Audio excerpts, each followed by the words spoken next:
Welcome to energy fitness.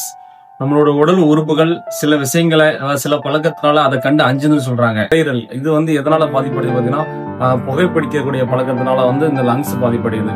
Stomach இது என்ன பாத்தீங்கன்னா குளிரூட்டப்பட்ட, அதாவது கூல் ட்ரிங்க்ஸ் அந்த மாதிரி இதனால நம்மளோட வயிறு பிரச்சனை ஆகுது. கல்லீரல் இது எதனால பாதிப்படுது பாத்தீங்கன்னா, கொழுப்பு நிறைந்த உணவுகள்னால இது ரொம்ப பாதிப்படையுது. இந்த பித்தப்பை எதனால பாதிப்படுது பாத்தீங்கன்னா, கால உணவை மேக்சிமம் தவிர்க்கிறதுனால மட்டும்தான் அந்த பிரச்சனை உருவாகுது. ஹார்ட் பாத்தீங்கன்னா உப்பு நிறைந்த உணவுகளால அது அதிகமான பாதிப்படையுது. அதிகமான ஸ்மார்ட் போன் நோண்டுறதுனாலையும் அப்புறம் கம்ப்யூட்டர் திரைகள் அதிகமா பார்த்ததுனாலையும் உங்க கண் அதிகமான பாதிப்பு ஏற்படுது. இந்த உறுப்புகள்லாம் நம்ம பாதுகாப்பு கொள்வது நம்மளோட கடமை. இந்த பாதுகாப்பு கொள்வது அப்படி பாத்தீங்கன்னா, இது விலை உயர்ந்த பொருட்கள். இதை மறுபடியும் நம்ம உடல்ல பொறுத்தனா அது ரொம்ப ஒரு பெரிய கஷ்டம். அதனால இருக்கும் போதே உங்களோட உடலில் உள்ள உறுப்புகளை நீங்க பாதுகாத்துக்கிட்டீங்கன்னா ஒரு ஆரோக்கியமான வாழ்க்கைக்கு வழிவகுக்கும். முக்கியமான தகவலை தெரிஞ்சுக்கிட எனர்ஜி ஜிம் ஃபிட்னஸை ஃபாலோ பண்ணுங்க, ஷேர் பண்ணுங்க. உங்களுக்கு என்ன தகவல் வேணுமோ அதை நீங்க கமெண்ட் பண்ணுங்க. Thank you guys.